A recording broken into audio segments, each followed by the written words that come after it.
Which NDIS business startups thrived in 2025 and why? My name's Greg Chadwick, and I'm a strategic marketing consultant for NDIS providers with 20 years of care professional experience. Welcome to the breakdown, where we explore one big question and turn it into three focused insights to keep you and your business moving forward. So, the first insight we're going to look at today is the niche and the services that actually took off in 2025. Now, what we saw was a large demand to go towards providing not providing all things to all people, but specializing and starting to understand niches and diving down into something very, very specific. For example, young men with autism, or helping women stay active, or focusing on behavioral supports or dementia, or whatever it is, becoming that subject matter expert, becoming that go to for that specific niche and that specific problem. And we saw a strong growth in high support services, community-based programs, and youth-focused supports. So we've seen many of these group programs, obviously, in the past, and you can. Uh, it sometimes it can be really hard to actually make these sort of things work financially, but these group support programs, they have a bigger impact than just the financial ability on your business. They actually give people access that can't afford it, or they give people access to you where you can start building trust, where you can put your target audience in a room and start to understand the problems that they face every day, build relationships, connect, and then they have a certain level of trust with you, and then maybe they're interested in joining you on some community access, or joining you on a short-term respite, or potentially you've built some trust with some referral partners, or the primary carers. So we've seen a big movement towards this, and I love this concept. I'm a part of a unified basketball league where we have where I'm a support player there, and there's like 60 to 80 different people with autism and intellectual disabilities on any given night, on any Thursday, that basically they get down there, they have fun, their endorphins are flowing, they're building relationships, they're connecting. It's just beautiful. It is amazing. And if we can provide more services like this, then we've done what we set out to do, haven't we? We've created an ecosystem that solves a problem, that's financially viable, that is just amazing. It really does solve those problems that we're looking at. And that brings me to my next topic, where providers who have won and who have in 2025, where ones that actually focused on that clear problem, understanding and solving one clear problem, and doing that extremely well. Because what you don't understand is, or you might not understand, is right now there's a potential that you have a mindset that I want to provide all things to all people. I want to do community access and seal and all that sort of stuff. And that's great to diversify and all that sort of thing. But if you're just starting out for a startup, it's too much. It spreads you too thin.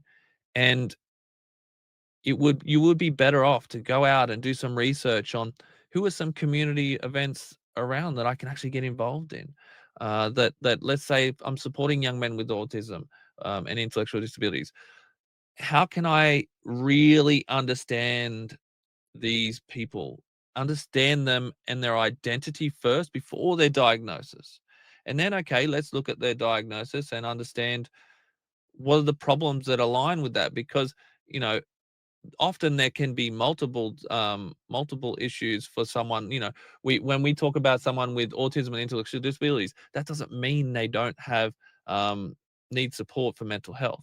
So yes, there are different layers, but it's really important to understand that problem that is keeping them up at night, and try and find a creative solution or a way to help solve that problem that's different. It's not the person next door. It's not the same as everybody else. It's something that sparks people's interest and creates curiosity and says, "Oh, that's interesting. Cool. I'd be interested to know more about that." So understanding the problems first and finding that one clear solution, and solve those solutions. These are the people that have really done really well. Probably, I would say, in the last 3 years, but specifically in the last Last year, I'm seeing more and more and more of this. And it's fantastic. And I think if you don't start specializing in this sort of stuff, even if you've got a big organization, right? If we would look at marketing from a perspective, if we started looking at marketing and go, okay, we got young men with autism, we got young children with um, intellectual disabilities, we got older people with dementia. These are all different cohorts that all have a different set of problems, which all require a different marketing strategy. Okay, if we would break that down into marketing, but really, what are we doing with marketing? We're solving a problem. And if you can put that in front of somebody and solve a problem, people pay for results. Okay. So let's focus on results. Let's focus on goals, as the NDIS likes to say. What are your goals? But let's focus on getting the results and doing it different. And how do we get those results? And how can we portray that messaging? So the second insight that we're going to look at is the business models and the strategies that have been successful this year. So understanding that we need to simplify and we need to have a clear offer before building a website or before hiring your staff. You need to understand, what is my clear offer? What am I identifying with? So inside of my iCare framework, which I teach my students, we have 6 different offers that we can start to build and become more irresistible if we can start refining and defining our offers. And our first offer is our identity offer. Understanding your identity, like I spoke about before, niching down and understanding, the common problems that need solving and all that sort of stuff. If we can narrow that down into understanding what your identity is, then we can build a brand. Then we can understand what the problems are that need solving, and we can portray that on your website as not just a wall of industry jargon. While industry jargon is important, because we need to understand who our visitors are. Are they like support coordinators, OTs, people that want to see this sort of proof, or are they people living with a disability, or primary carers who actually just communicate in a normal way, that like you and I, like I'm talking to you right now, communicate in a plain and simple manner. Having that balance on your website, and we can't do that until we really understand that identity offer and understand our messaging and why is it that I'm in this sector.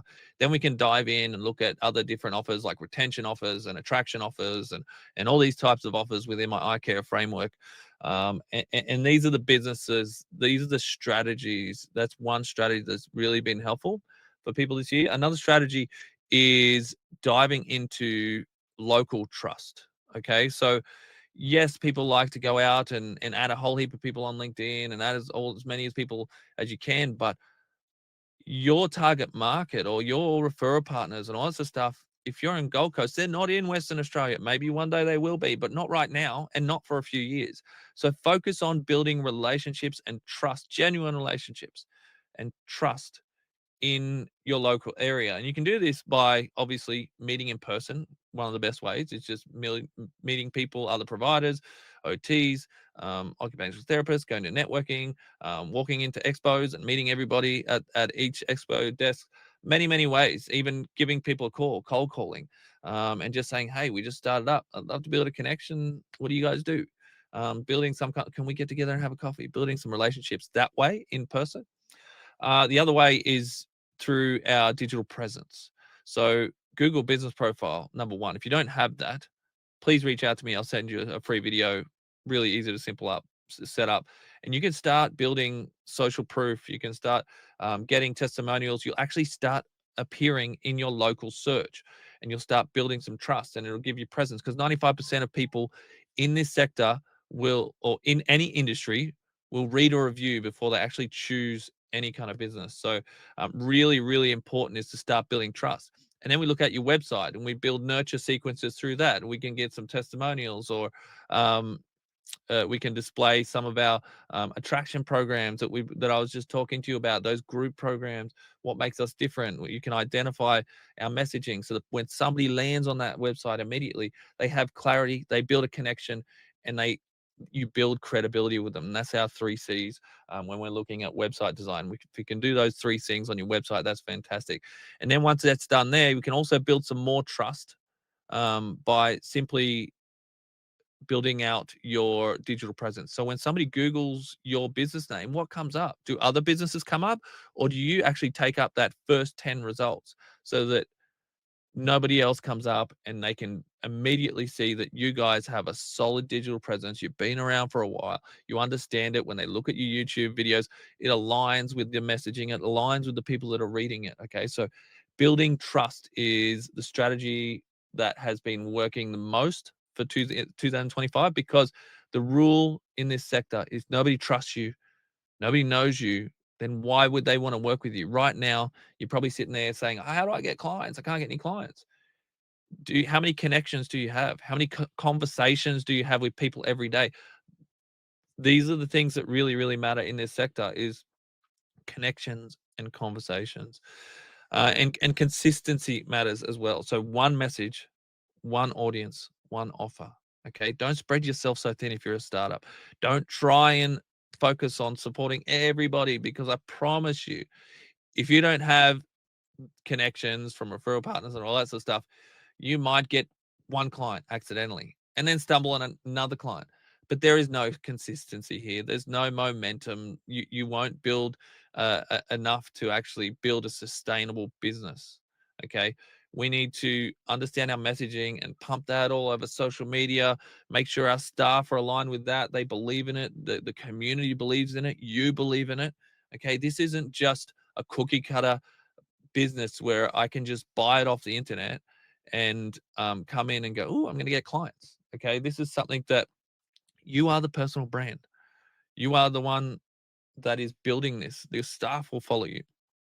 The people in your meet and greets will want to know that you believe in this and invest in this.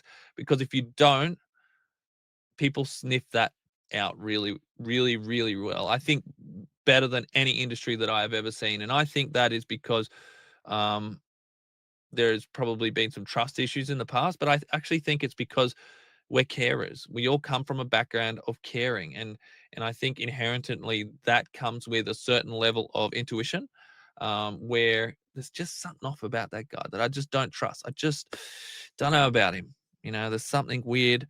They can't put their finger on it. Okay, so um, trust is a really big thing. If you're not buying in, nobody's going to buy into this. Okay. So really important. That's some of the strategies that are working this year. And that's some of the strategies that I work with startups inside of my provider mentorship roadmap. So if you'd like some help and want to join me, and if you want someone literally that you can press record and hit me up 24/7 at any point, and I can be your mentor. So I have a specific program with over 150 videos in that program that'll walk you through step by step all these topics that we're going through. And um and really, I'm going to be there to be your guide and your mentor and help you not make these mistakes that we talk about so often on this channel. So the third is going to be the mindset and the leadership traits that these founders all share. So look, they've made decisions quickly, and they've refined them so that they don't get stuck in the planning. Identify what it is, who the people that you would love to support the most. Choose that, pick it. And we want to date our niche first. Okay. Let's dive in, understand the problems, do hours and hours of research on that niche. You need to be, when somebody tells you about this, asks you about young men with autism and intellectual disabilities, you need to be able to cite that there's an expo coming up on that on that topic, or um, some studies that has happened in the past, and how they can build more social interaction, or these sorts of things. So really, really important to not waste so much time procrastinating. It usually comes down to, you've been a support worker before. Who are the people that you actually found the most joy in working with? Because the other flip side to this is that you don't want to create a business that you hate. You want to create a business that you love, and that you can go and support the people that you love and that you want to make a difference in, because there is plenty of other providers that can support the people that you can't support. So don't feel guilty and don't feel like you're discriminating or anything like that, because there is literally a provider next door that can help those people, and you can actually help them find those people. If somebody comes to you and asks for your referral, you can just let them know, look, we're probably not best equipped to help you solve these sorts of problems, but I actually know somebody who might. And then you can go build your professional network, people that you trust and that you would put your name to. That's really important, that if you're going to refer on to people, you need to make sure that they're actually a good referral. So people that you would put their name to. And this all comes back to building your professional network as well. So really important that you can't sit behind a desk like I'm doing right now. You can't sit here and just look for that silver bullet all day, every day. You need to get out there and put in the reps. Okay. And that takes me to my next point. The people, the mindset of the people that are actually killing it in this sector, and the people inside of my programs, I've coached and strategized and supported hundreds and hundreds of providers. And I'm still doing that inside of my groups. And the people that are doing that, and I've seen the people that are doing that, are the ones that put in the reps. And I lay it out so that, okay, if you've only got 2 to 3 hours a week, this is what you need to do. But some people can't even do that.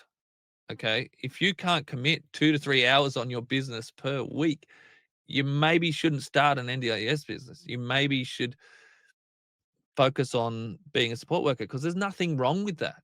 There's nothing wrong with being a support worker.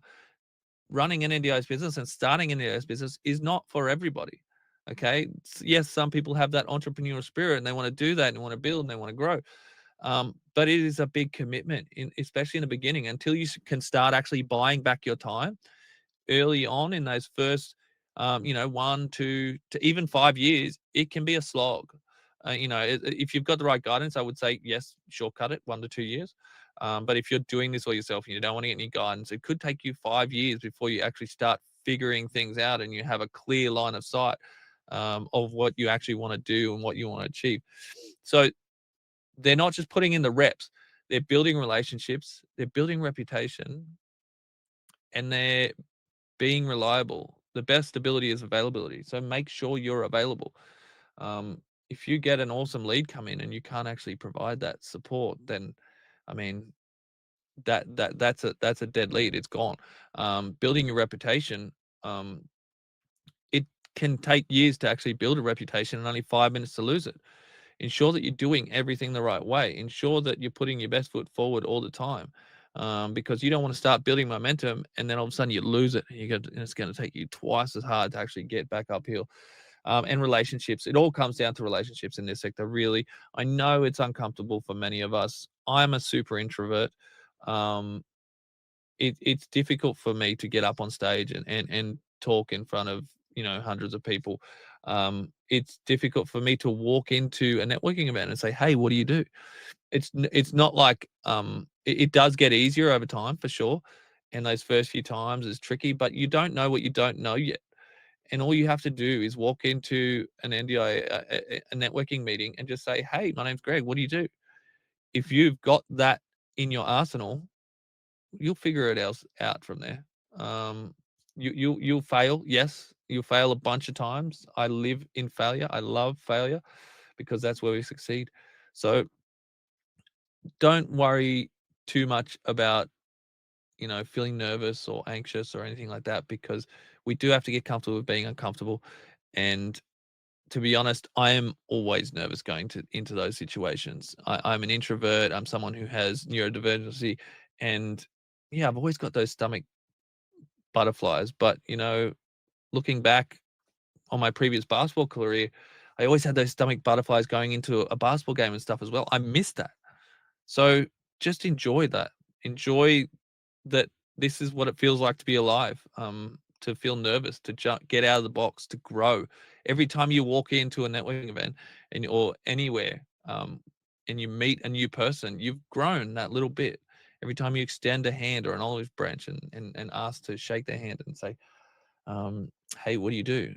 And ask questions. The questions will come back to you, and then you get a chance to ask questions. And the last thing is that they avoid shortcuts and they build long-term intent, not out of desperation. Okay. When you're going into a sales, anything salesy, if you go in with desperation, you're done. Okay. There's no way you're going to complete that sale. understand that it's okay if this doesn't work out. I am not the right fit for everybody. If you've gotten this far into the video, you probably enjoy the stuff that I put out. But there's a potential that 25%, 30%, 50% of people left this video and went, why is this guy talking crap? What is he talking about?